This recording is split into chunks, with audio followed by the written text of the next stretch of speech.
The views, comments, and opinions of the following program do not necessarily reflect those of Morris Media Studios, MorrisMediaLive.com, or its affiliates. Listener discretion is advised. As a small biz pro, I saw we roll, using procurement, program, and control. As a small biz pro, I saw we grow, using procurement, program, and control. I'm a businessman, yes, I'm an entrepreneur. Oh yeah, I'm a businessman, yes, I'm an entrepreneur. Oh yeah, I'm a businessman, yes, I'm an entrepreneur. I'm a businessman, yes, I'm an entrepreneur. Good afternoon, everyone. This is the Business Zone with Krista and Gilbert Buchanan, your small business paramedic. This is Black History Month and year. And today we're going to be talking about some amazing stuff about Black history. Crystal? Yeah, in fact, we just want to talk about how innovative us as a people, Black people, have been since the day they received actually even before they received their emancipation. Their freedom papers. Their freedom papers. They were just doing it for the master that owned them at the time. But when we thought to think about it, you know, this was a barren country. Yeah. When we came here. And so everything that was built in this country was built by us, right, and using our talents and our skills and our brilliancy. And one of the things I have to say, Gilbert, is that, and I put this on Facebook earlier today, that we were chosen.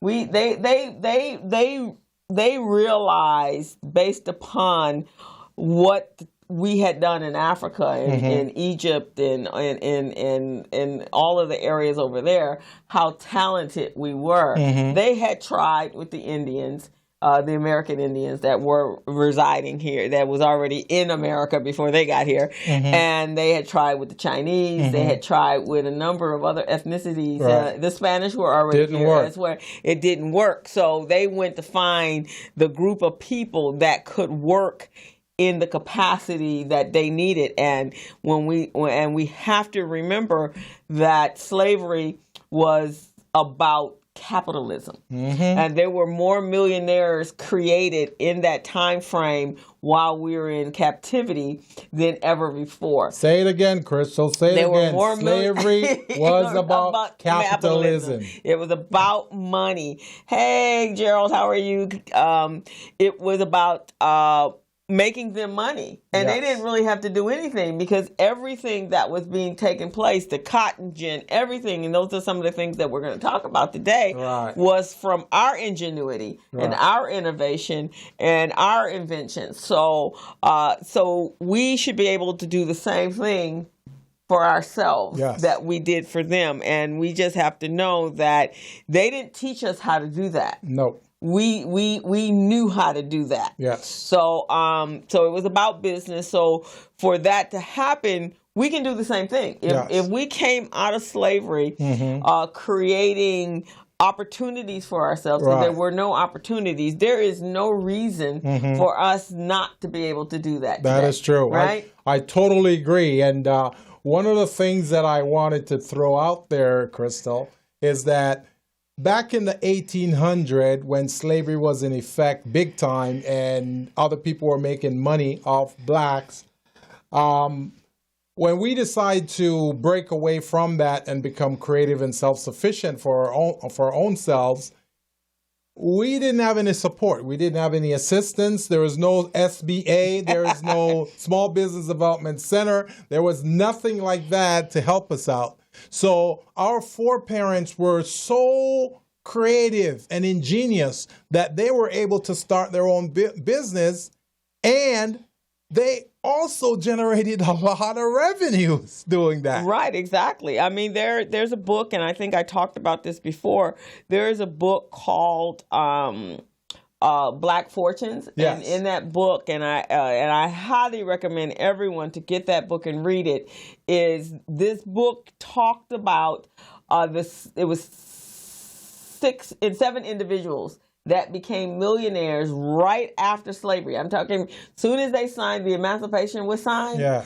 The next day they went to work. Yeah. And they started their own thing. But here's what they did. Exactly what we do today, and exactly the reason you become an entrepreneur, right? Yes. Is you recognize pain points. Well, at that point, there were a lot of pain points. Yeah. And there were a lot of opportunities, and we had nothing. Mm-hmm. So anything you came up to make our lives easier and better and help move us to being independent was an opportunity. So they recognized, so these seven individuals created businesses out of that. Mm-hmm. And with that, they became millionaires in the 1800s. That is amazing. That is amazing. So the message that we're trying to deliver here today, small businesses, if our four parents could become millionaires and being successful out of their creative ingenuity, we should be able to do that today. And here's why we should be able to.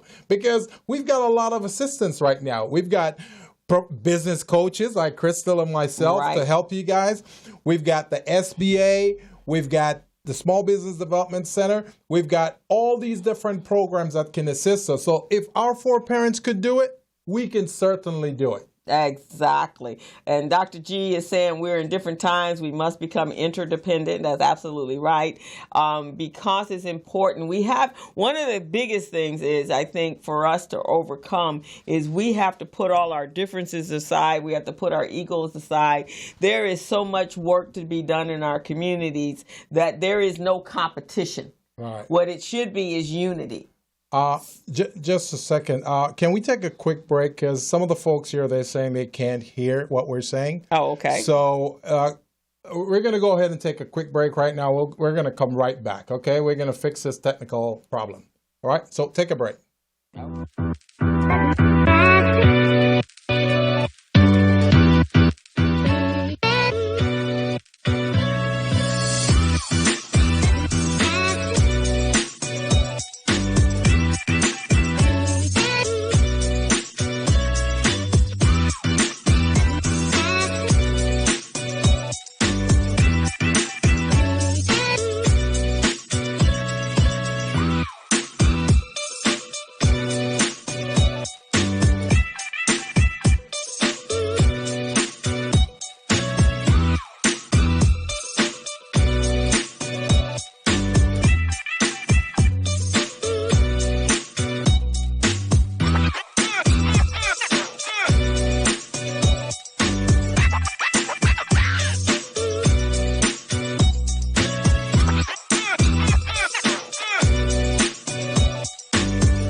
Small businesses spend more than $500 million each year combined trying to find missing or replace missing paperwork.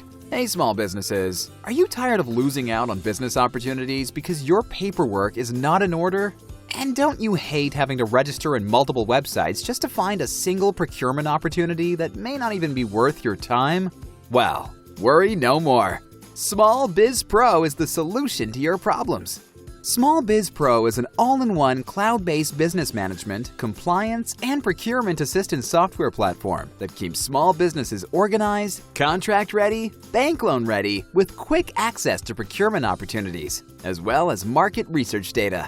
Here are some of the features and benefits that you receive when you use Small Biz Pro to run your business daily. Superior record keeping at your fingertips, back office management and compliance, quick access to bids and procurement opportunities in government databases. It allows you to conduct easy market research and gather industry statistics. Government certification preparedness and compliance checklists. Easy HR and general operations management functionality. Bank loan readiness preparation and cash flow management. Certified payroll and labor compliance reporting. Business Dictionary with defined business terms, a cloud-based business management platform that keeps small businesses organized and ready, even nonprofits. Business documents securely stored in the cloud.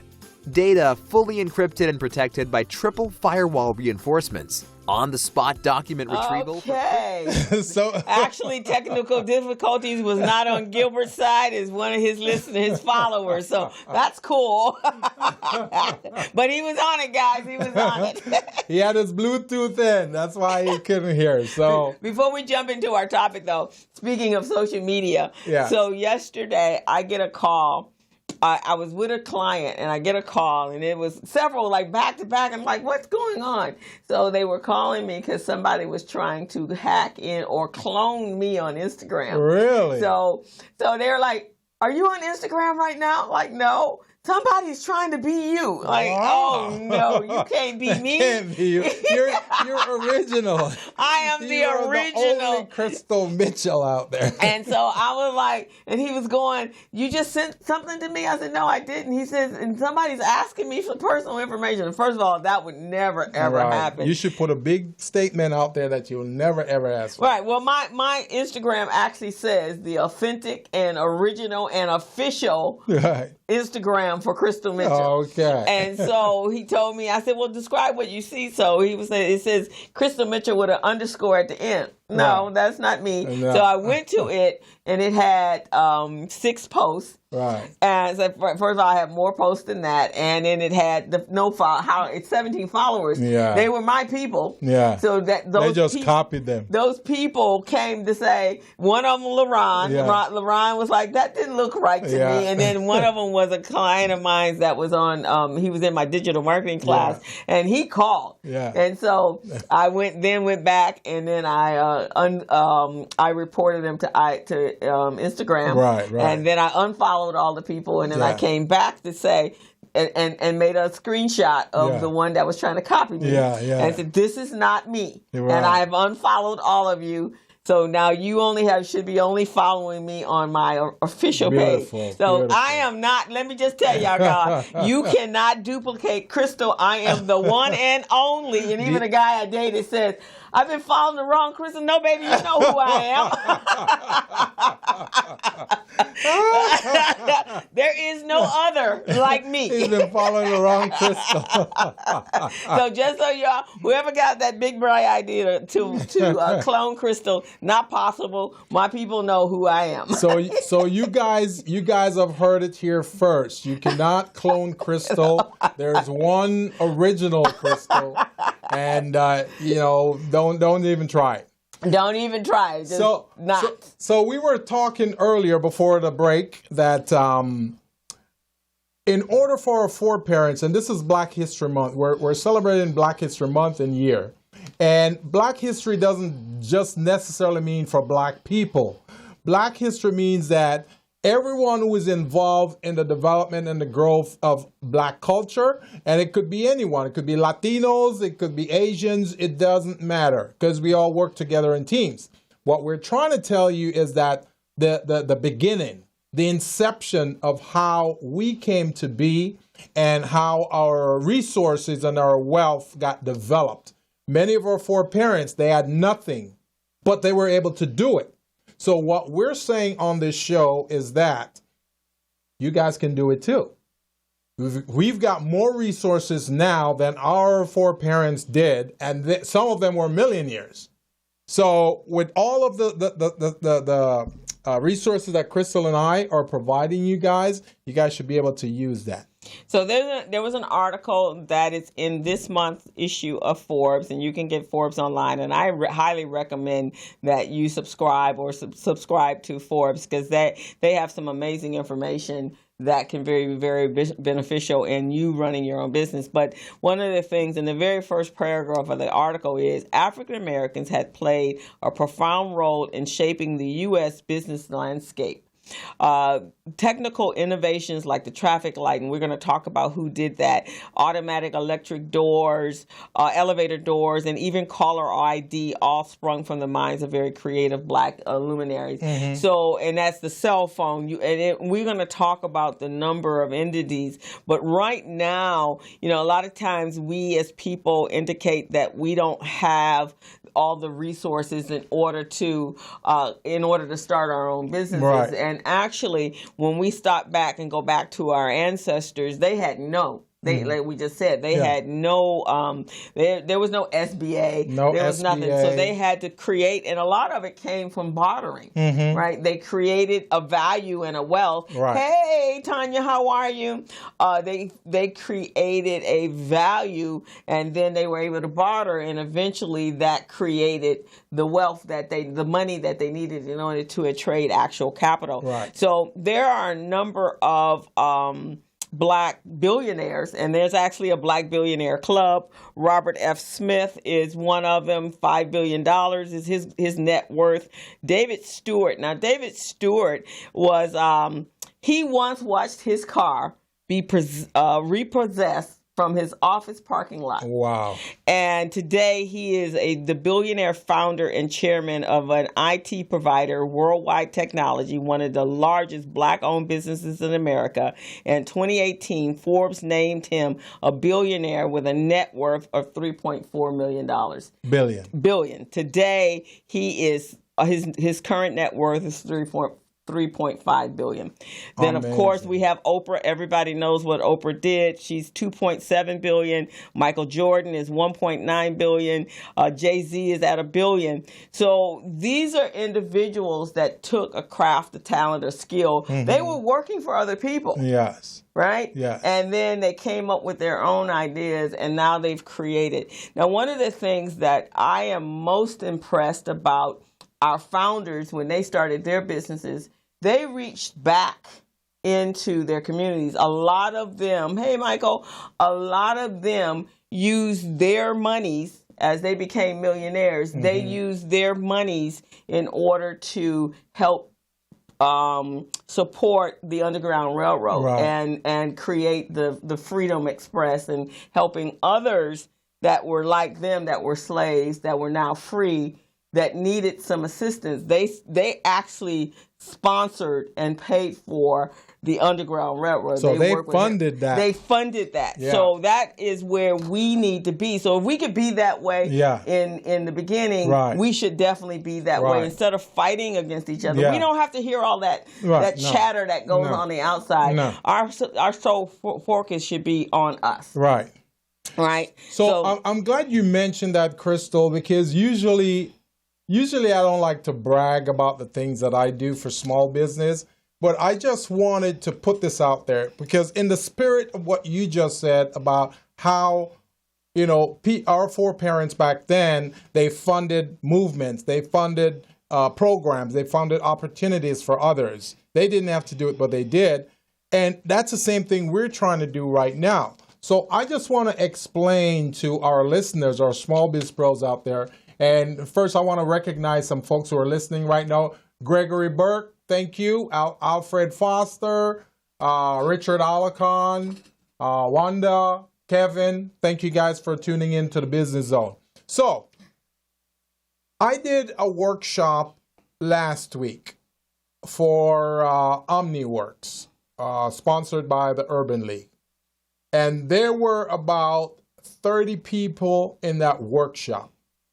And in seconds, I was able to donate $30,000 to small businesses. $30,000, okay? $30,000 to small businesses by gifting them a platform, my patent pending platform called Small Biz Pro, which is worth $1,000. That package was worth $1,000, but we gifted that to 30 small businesses who are in the workshop.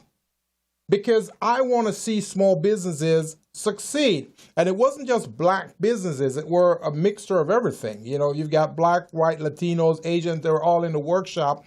And I sponsor that because I want to help businesses to get their back office in order. I wanted to make sure that they understand what they need to grow and also obtain contracts. I didn't have to do that. Nope.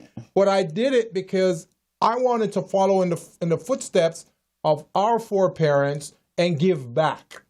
And that's what I did. And, like I say, I don't like to talk about it and brag about it because it's not about bragging. It's about helping. And that's what we wanted to do. And that's what we have to do. We have to reach back and be able to share. And people need to know who they're doing business with. So, I always have, on the back of my business card, it actually offers a 45-minute complimentary consultation to anybody that I meet, and just so we can sit down, so we can see where we are and help. And so to this week, I was very pleased. I met with, I think, about 4 or 5 people this week that I sat down and gave them some direction. Which is great. Yeah, and that's really what we have to do. We have to reach back in to help others. But let's get on with finding out. Here's what I would like for you guys to do, to call in. There are a number of entrepreneurs that look like us that inspired us to be in business. I was just I've read on Madam C.J. Walker, so impressed with what she did, and there's so many others. Who is the one? And so we're putting this challenge out to you guys. Call in, text us on our Facebook Live feeds and or here on our individual Facebook pages. Who inspired you to do what you do? Even if it's a parent or a grandparent. My grandparents were entrepreneurs. Right. So their inspiration inspired me to create my own business. Right. And then they passed that on to my mom and aunts and uncles. And so we would love to hear from you. Who has inspired you to be the entrepreneur that you are? Right. Whether they're in your family or somebody outside of your family. But we love to hear from you to let us know that. So give us a call here. Our phone number here is 323-293-3375. That's 323-293-3375. Give us a call. Let us know. What was your inspiration to start your own business or help someone start a business? And who was the person who inspired you? That's what we'd like to hear from you today. And also, are you giving back to help someone in your community? I love that one. Yeah. Okay, so we ready to rock and roll with the individuals, the Black inventors and their inventions? Oh, yes. Okay. So we're going to talk right now about some Black inventors that many of you guys probably have never heard about. You may be using their devices. You've seen the devices every day, but you don't know who invented it. So Crystal and we're going to bring that to light today. No, but I am going to preference this with a lot of them didn't get their credit because they didn't know about copyright and trademark. And I think that's a real important thing. That if you do have some intellectual property that you are using in your business, you definitely need to make sure that you're getting it protected and not mailing it back to yourself. Yeah. Let's not mail it back, because that means absolutely nothing. That means nothing. Mailing it back to yourself means nothing. So you want to make sure you register your idea, your patent, your trademark with a proper authority. And that's the USPTO, the U.S. Patent and Trademark Office. That's where you want to register this. And if you don't know where it is, it's uspto.gov. uspto.gov. That's where you register your ideas. Okay, so you ready to rock and roll? Yes, we're ready to rock and roll. All righty. So first on the list they're in alphabetical order, and we'll trade off. So here, Thank you, Alfred. Air conditioning unit. The inventor was Frederick M. Jones, and he invented this in July 12th, 1949. Unbelievable. The thing that keeps you cool, the thing that's keeping us cool here in air the studio. Conditioning. And in some places like the South, it's a mandatory. Yes. It's not an option, it's a mandatory. Yes. Your auto fishing device, and it was C. Cook. He did that in 18 $19.99. Wow. And then you have your automatic gear shift. And remember, I was just talking about that, right? I was just talking about how I learned to drive a manual. And it was created and invented by Richard B. Spikes in 1932. And then we all know about this one, the blood plasma bag. They actually even grace us with this one in school, and that was Charles Drew, which is the namesake of the hospital here. Right. So Charles Drew, a doctor, he did that approximately in 1945. Now remember, wrap your minds around what was going on at that time. So we were fighting for civil rights, or in the 1800s, we were just coming right out of slavery. So we want you to put it in the right a mindset as to what these people were doing at the time they were doing it, and how 400 years later, those devices are still being used. Yes, okay? Yes. So the bicycle frame. Now, how many of you ride bikes? Right? I mean, a lot of people. When we were kids, that was a Christmas toy. Oh, yeah. So that was invented by I.R. Johnson in 1899. The baby buggy, that you push your baby around. The stroller, that was W.H. Richardson in 1899. And the cable TV booking device was Joseph N. Jackson. That was in year 2000. Now that was right, again, recognizing a pain point. The cable TV, some of us didn't even have cable. We were still using rabbit ears, right? Which I'm sure somewhere on this list is rabbit ears, antennas was something. So here's this person thinking, wow, we need a device. And so he took his ingenuity and created that. I hope everyone knows this. The cell phone, the car phone, that very first car phone with the big box, and it really was only doctors and professional people that had it. Rich people with in their Mercedes. It was in the console of the car. Big old box there. The big old box. He did that in 1971. And isn't it amazing that cell phones have been around since 1971? So your cell phone for your car was invented back 1971 by Henry T. Sampson. I hadn't even graduated from high school. I mean, that's a long time ago. I was in high school then. I was still in high school. I was still in high school. I think I had just got to high school because I graduated. Well, actually, I was in junior car, the bag car phone. Yes, Tanya. Yes.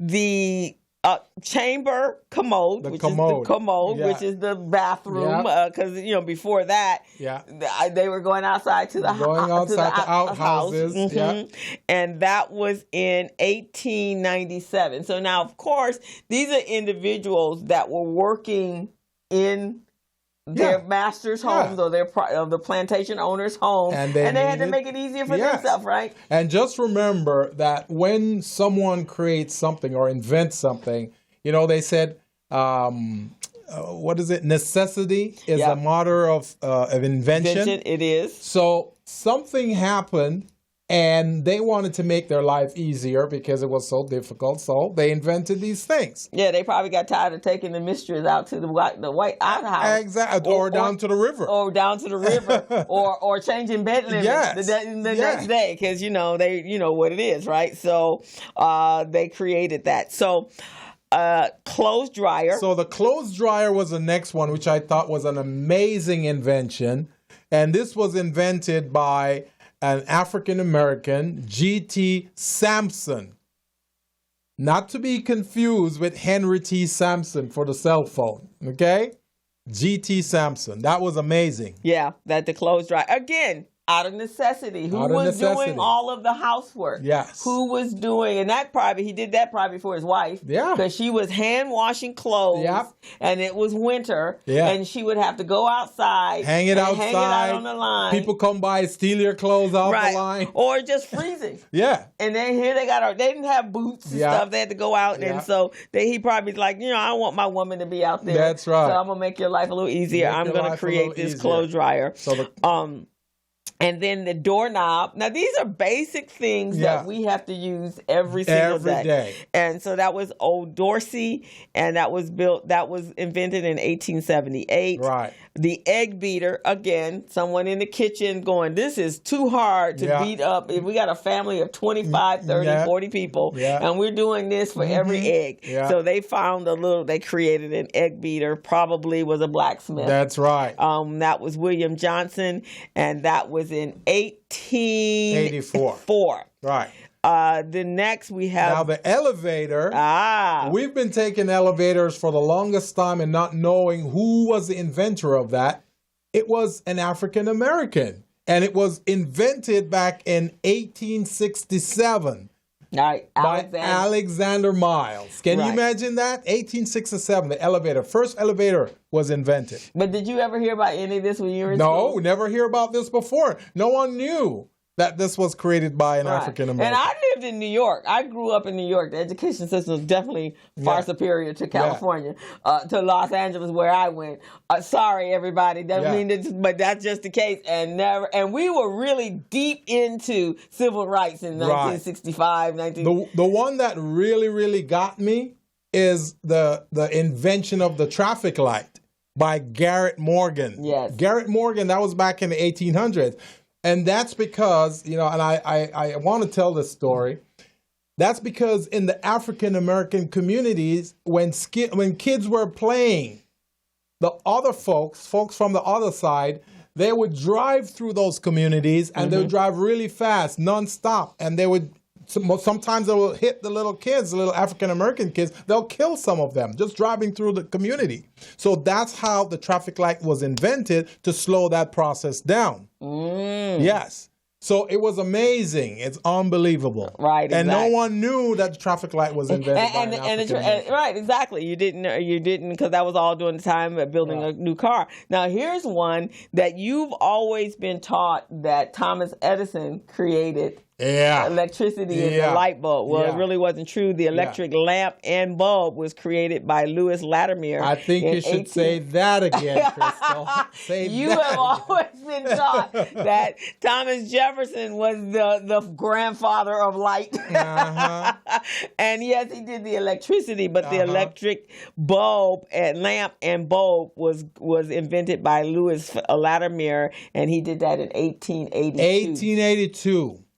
So there you have it, right? Yes. And then the eye protector, and that was P. Johnson in 1880. Right. Now, actually, I've met this guy right here.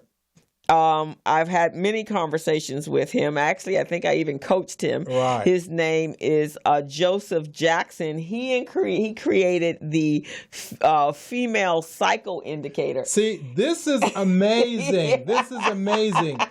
Many women are using this product daily right now, and they don't understand how it came into being. Yeah. This was created by an African American, and just in 2000, so that was literally 20 years ago. Yes, 1998 and 2000. Right. So the female cycle predictor and indicator was created by the same person, Joseph Jackson. Right, and I've actually met him, and I counseled. I did some coaching with him. Very good. Years ago, Very good. Someone introduced me to him, and I think in 2000, and that might have been at that time when I met him, because he was going through the process of updating it and doing a new patent on it. But now I believe I've met him somewhere in the last 10 years, and now he has an app. Really? And there are a number of women, apps that were based upon that. I'm going to let you do that side over there. I'll do this side, because there are so many amazing things that I want to share with our audience today as to what was created by African Americans. So the next one is the fire extinguisher, J.T. Marshall, and he did that in 1872. You want to take to the next side? So I want to tell you guys, how many of you guys, when you go home, you can't wait to cook some food? Right? You can't wait to cook some food because you want to make sure that you have a stove, right? Well, the stove was invented by an African American, all right? The stove was invented by an African American in 1876 His name is T.A. Carrington. And so now the stove, when you think back in the 1800s, again, based out of necessity, right, was, and if you go, and I don't know if any of you guys have, and if you have, please indicate that you have on social media or give us a call. So I've gone to the South, and those of you that live in the South, where you actually do a plantation tour. Yeah. And so when you go into the kitchen, and I remember recently I just went to Frederick Douglass's house in D.C. Yeah, I remember you told me. Right, and so it was this big cast iron thing, and then it was, a box, you open it up, and they put firewood in, and it created, first it was firewood, then it became coal, and you put it in, and then the eyes are on top, and then that's how, prior to that, it was a trifold kind of thing, and it was a pot over firewood. So this person, again, saw the necessity. T.A. Carrington. And I'm going to do some research on these individuals because there's probably some amazing books out there. They probably as in their some journey. Family that we can get a hold of. Yeah, that would be pretty interesting. Yes. The fire extinguisher. The gas mask was Garrett Morgan as well. Right. Garrett Morgan, actually, when you do research on him, and I've done research on him, he has done a number of things. Oh, so the gas mask. And the traffic light, that's him. Right. So so when you go back and you look at doing World War II, when they were setting off the bomb in Hawaii and Germany with the gas mask, that would have been that era for him. He did this in 1914, so that would have been part of was that the Korean War? Or was it World War II? I don't remember which one that was. Yeah, so he would have done that during that time. Yeah. And so now you want to do the next one? So I want you guys to think of this one, because this one is golden. Most of us guys, we cannot function our television without a remote control, right? We can't. We just can't function that way. But the remote control was invented, the TV remote control was invented by an African American named Joseph N. Jackson. And this was back in 1978. The first remote control was invented by an African American. So you notice Joseph also did the female indicator. Oh, yes. Very prolific inventor. Yes. And a lot of us have invented things that were out of necessity. Exactly. But they happen to get theirs patent, and so it's very important that we encourage you guys when you have something that you want, that you have a new invention. Yes. Go for it. Don't let fear keep you from doing that. That's right. And then it may not be something that you create a business, but it may be something that you get licensed for, and it's yours, and you get paid for it. So we encourage you all to do that. Next, my brother-in-law is like a MacGyver. He's always coming up with clever ideas. The golf tee is T. Grant. He did that in 1899. Who even knew that they were playing golf? That's what I'm talking about. 1899. I didn't even know you were playing golf. I guess that's where that story Bagger Vans came from, right? Back in those days. Must have been. Okay. So right now, I want to talk a little bit about the straightening comb. That comb that women used to straighten their hair back in the day, that was invented by an African American. Her name was Madame Walker. Yeah, Madam C.J. Walker. Madam Walker. Now, there was a woman before Madam C.J. Walker, and you will find her story in that book I'm talking about, The Black Fortunes. Yes. She actually created the first hair creams and stuff, and so Madam C.J. Walker worked for her. Yes. And she created this network of women, and they would go out and sell. So she became a millionaire in the early 1800s. Amazing. And then Madam C.J. Walker, now this is how wealthy she was. Yeah. Her daughter's wedding, she spent $1 million on. Wow. And that was in the 1920s. So that's amazing. Here's another little tidbit about Madam C.J. Walker. So her home, which is in Atlanta, was in Georgia. Her home has been bought by this guy. His name is Rinaldo, I think he is. He actually, his family created this the Shea Moisture line, hair care line, and they've been around since the 1900s. Wow. So he's a legacy business owner. Yeah. So he just recently bought Madam C.J. Walker's home. That's amazing. And it's being turned into a school for young people in that community. That is amazing. To go to school to become hairstylists. That is amazing. So I wanted to welcome some folks here to the Business Zone. Albert Clark, how you doing, my brother? Welcome to the Business Zone. Chris Tibbs, welcome to the Business Zone. Luciano Corky, welcome to the Business Zone. Art, Lilibeth, Ro Ortiz, welcome to the Business Zone. So, here's my next invention, my next African-American invention. You remember back in the day when you go to school and you got to do your homework, so you got to use a typewriter, or if you're at a job, you got to use a typewriter to create letters. Well, that typewriter was created by an African-American. Back in 1885, the typewriter, 1885. And this person's name was Barrage and it was two people, Barrage and Martian. Yeah, so let me tell you a little story about the typewriter for me. When I first got out of college, I recognized that an easier entry into the business world was through the admin, right? And being able to type and take shorthand and all that sort of stuff. And then you could work your way up the ladder once you got there. Yeah. So after college, I went back to a secretarial school to learn that. Not because I was going to be a secretary. Right. I was just going to use that. Just want to know how to do it. I needed a skill. Yeah. So I worked for a data entry company. They sold respirators. And I learned to type at, through school, I was a pretty good typist. But I was typing 110 or 150, 120 words a minute. That's amazing. And then I was typing 140 strokes a minute for data entry. That's amazing, man. I'm typing 70 words a minute, and I was all excited about that. And I remember we would work in the business back in the time when you worked in computers and you were in the basement and in a cold room and that big mainframe. The guy that I worked with, his name was Richard. When we would get done, literally smoke was coming out of the machine. Holy moly. Because we were in competition. You guys were just typing.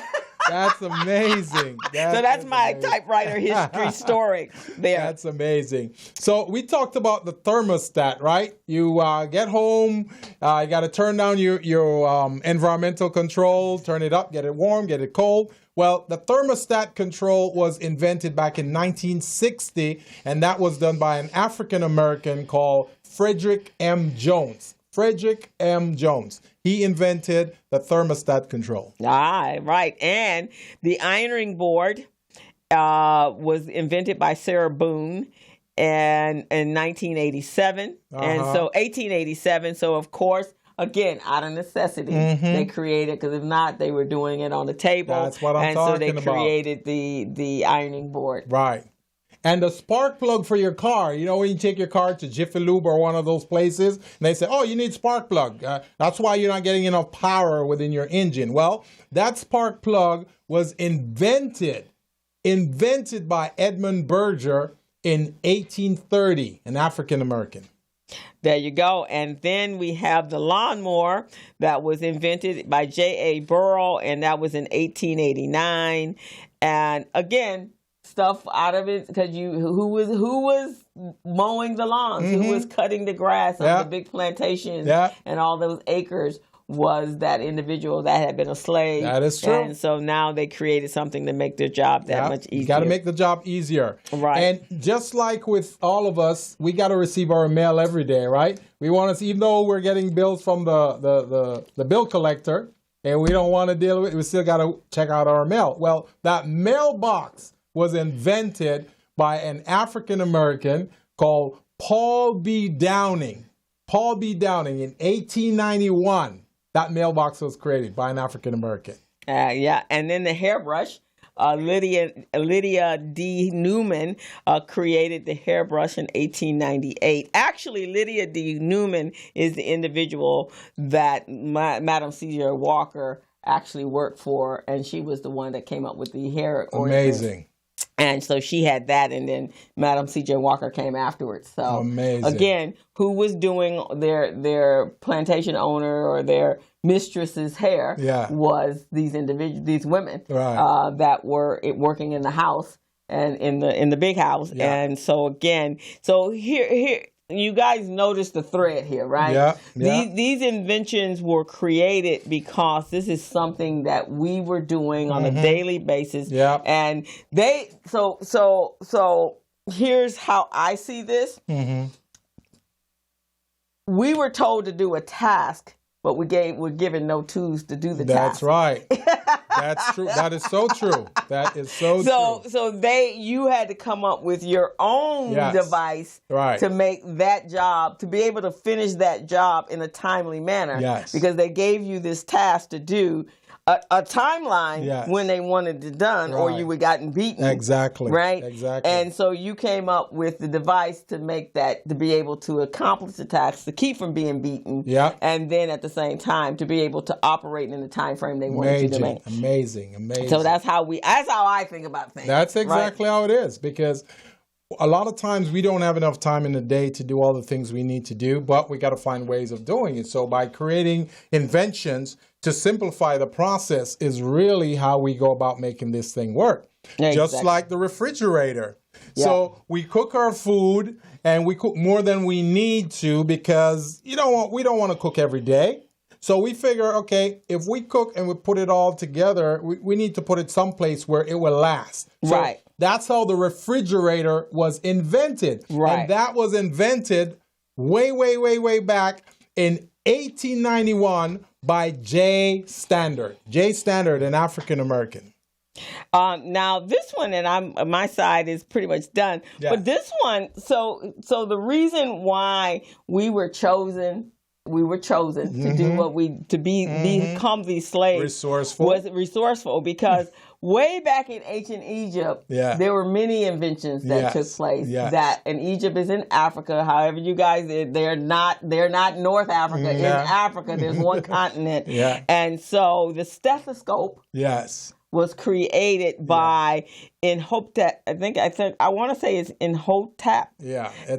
And they were from ancient Egypt. Right. So those were even our ancestors before, and actually part of the original, probably, of the beginning of society and people. Yes. Now, how many of you guys like peanut butter and jelly sandwiches? You've heard about that all the time, right? I'm going to make a peanut butter and jelly sandwich. Well, the peanut butter was invented and created by an African American. You didn't know that, right? It was created by an African American way, way back in 1896. And this person's name is George W. Carver. Right, the peanut guy. The peanut guy. But there was so many times, so many things that George Carver did that, it's just unlimited, the stuff amazing that he has done. And we talk about the only thing we really talk about is the peanut farming. Yeah. But there were so many things else. So many things. So many things. There are so many inventions that we don't even have enough space on this paper to put it. Right, exactly. Because as we speak right now, there are still inventions, just like the invention of a back office for your small business that will manage your business so well was created by this great African American that I know. His name is Gilbert Buchanan. So we got to get you on the list. We got to get me on that list. And this Gilbert Buchanan guy, he created this product about 11 years ago. And he created it because he saw the need to help small businesses because they were scrambling, wasn't managing their paperwork properly, didn't know where to find it. So he said, I'm going to come up with something. And that's how Small Biz Pro was invented. So now you guys know. And let me ask you, since we're talking about the real inventor here, what were some of the processes that you went through in order to create your to know, one, that it was a viable product that would be used, and to take the risk that you were going to put your time and energy and money into creating this product? Well, the first reason, and that's a great question, Crystal. So the first reason why I decided to create the system, beside the fact that I saw where small businesses were struggling to run their business and manage their business, but at the time I was hired by LA Unified School District to go out in the community and try to convince small businesses in the community to vote to tax themselves on a proposition that was coming up, because the school, they were trying to build all these additional schools, but they needed funding for it. So they had us go in the community. So I went in the community and I was talking to small businesses and encouraging them to vote to tax themselves so that this proposition could pass. And in turn, they were saying that small businesses would be able to obtain contracts. Well, after that's done and people tax themselves, when the small businesses came to the table to get their piece of the pie, they keep telling them no. They're saying, hey, you don't have your business plan. You don't have your financials in order. You don't have your tax return. Where's your statement of qualifications? You don't have bonding. So now they're coming up with all of these things why the small business couldn't get a contract. So I said, never again is this going to happen. I put my face out there. These people trusted me. And now they're trying to tell them no. So I came up with a system where a small business will never, ever come to the table to negotiate a contract and not have their paperwork with them. So that's why I created Small Biz Pro. So you saw a need. Saw a need in the marketplace, and I took care of it. Awesome. And that's usually when we think about how businesses or how all these devices were created, was because you saw a need, and you addressed that need with a product, and based upon your research, you saw that it was a valuable. It was valuable because many small businesses, as soon as they saw it, well, not only do we have a back office that they can use on their computer, but they can also use it on their phone as an app. Right. So wherever they are, they can just use that app to access their documents. So that was amazing. So you're asking the process. So part of the process was, once I created the idea, then I had to hire programmers to develop the programs. Right. Now that was a challenge, because as you all know, when you reach out to programmers, they're all going to tell you they know how to do the work you're trying to do. That's a big one on when you're using technology. Yes. Yeah. So as soon as you hire them, you find out they really don't know what they're talking about. They don't know your mission. They don't know your vision. So you have to keep going through programmers. I went through at least 10 different programmers. So you have to keep going through programmers until you find the right one. Then once you do that, now you got to start doing your patent, your trademark, and all of that so you can protect it. And about approximately, you don't have to tell us how much you did, but approximately when it came to patenting this intellectual property or intellectual product of yours, about what ballpark did that cost? For the patent and trademark? Uh-huh. So the patent, I paid over $25,000-$30,000 for the patent. Okay. And the trademark, I paid $695 for the trademark. Okay, but the actual patent piece, the patent piece was about $30,000, because these attorneys, they try to collect from you all any way they can. So they keep telling you, difficult. Oh, it's going to be a difficult thing. You got to give me $5,000 more, or $2,000 more, or $10,000 more. That's what they do. And what was the challenge? The challenge? Why did they have to keep coming back? Because because these attorneys are the ones who write the language for your invention. Okay. And they act like they know what to write, because they're saying, hey, I know what will get you approved. So you believe in them. Okay. So you pay them for that service, only to find out that what they're doing is they're going online and they're getting a template online, and they're using that template to apply for your patent, when some of the language in the template is outdated. So basically what you're saying is you have to make sure the attorney that you're going to is knowledgeable and has had multiple things approved. Oh, yes. And so that you make sure you're not spending. If you were to do that again today, what would you do differently? If I were to do that again, I would do it so much more differently. The attorneys that I hire, I would interview them thoroughly.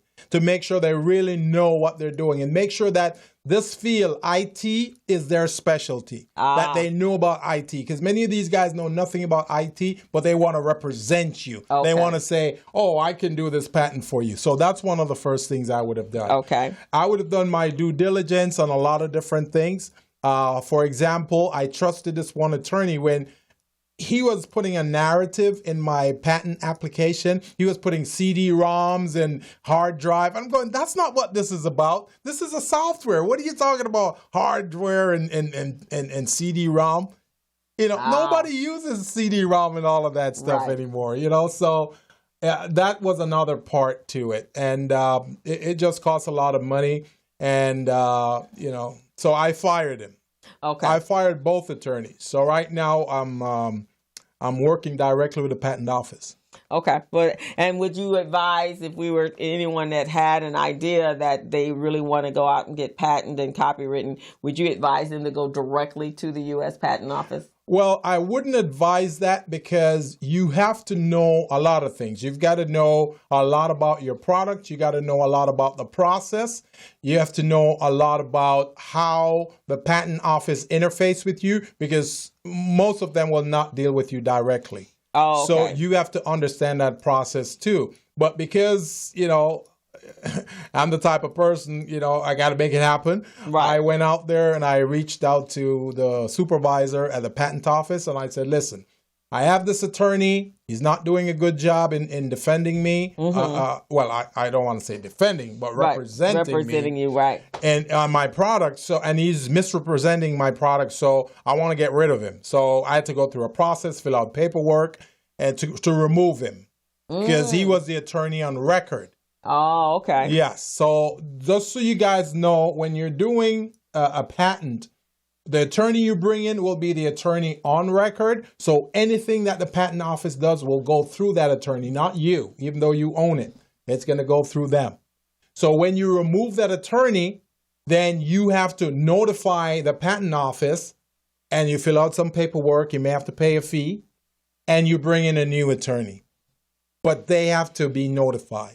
Okay. So you have to let them know that you're moving on. Right. Okay. Well, so everyone, I hope if you have something out there that you really know that will work and will solve a pain or a problem that's in the area or with your particular specific target market, then those are some of the processes that you do. But it's very important. And it did sound like that's tedious and you could have really given up. It's very tedious. But understanding that if you're going to go find investors for your product, the first question, if any of you watch Shark Tank, the first question they ask is this product a patent pending, or do you have a patent? Exactly. And the reason for that is because if they're going to invest money into your product, they don't want someone else to come along and say, wait a minute, this was my idea. Exactly. And now there's a lot of stuff that's going to go along with that. So you got to demonstrate that your idea, your invention is proprietary, so no one else can infringe on that. So the investor will feel more comfortable investing in your idea or your invention. Now, many of our forefathers, they didn't have that luxury. They didn't have a patent office to send it to until later on, after the fact. Right. So, they did what they did and, it was working in the Black community. But then once they get to the level where they can send it to the patent office, then that's what they did. And a lot of times they had to use, especially the ones that were creating product in the 1800s, they had to use their owners in order to get it patented. And so, of course, they took the credit for it, but in actuality, and that's why it's so important for us to have this conversation so that you know that this was originally a product or an invention of someone that looked like you or I. And I just want to say this out there, too. And anyone out there who is an inventor, any one of you can be an inventor. Anyone.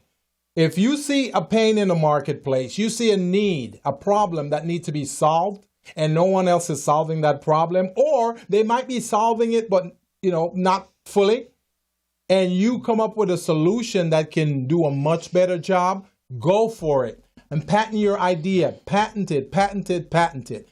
If you don't know how to go about it, you reach out to us here on the show, and we will send you some ideas of some patent attorneys that you can work with. But you don't want to give up your idea, because the last thing you want to do is to go out in a store and see your idea in that store and somebody else by someone else taking the credit. Right, exactly. So we are at the tail end of our show, and we want to thank you guys. And that was our Black History Moment. We still got one more week. That's actually one more week in the month of Black History. Yes. But we, like Spotify, gonna celebrate 365 days. That's right. But before we leave, I just want to let you guys know I am sitting on a panel talking about a workshop, or actually it's a Black History event, and it's for African American entrepreneurship. It's a look back at entrepreneurship in Los Angeles. Is Friday, February 28th, which is next week, from 6 to 8 p.m. at the Museum of African American Art at 4005 Crenshaw Boulevard. It's in the Macy's on the 3rd floor. You want to RSVP at the Urban League website, Black History tab. And Dr. Allison Rose Jefferson, she's a historian and author. She's going to be speaking on a look back at African American entrepreneurship. And then I'm going to be sitting on a panel talking about the future of entrepreneurship for African Americans. That's amazing, co-host. So that's next week. That's much respect to you, man. Gotta give you props. Thank you. And then just to let everyone know, BizCamp applications have opened. If you have an aspiring budding entrepreneur between the ages of 13 and 18, you want to reach out to me and go to the Urban League website, the Los Angeles Urban League, or laul.org, and sign your child up. It is a free program. It's a 15-day camp, and we're going to teach your child to be an entrepreneur. And then they're going to, there are some cash awards for the best businesses that are created, and they will compete. So, and I'd like to recommend, because I know many of you are listening. Albert, I know you're listening. Mackie, Harold, Ophelia, you guys are all listening. Okay, if you have kids, I think you should enroll them in this entrepreneurial program, because what our foreparents and our parents didn't do is to teach us entrepreneurship. So we have to learn the hard way.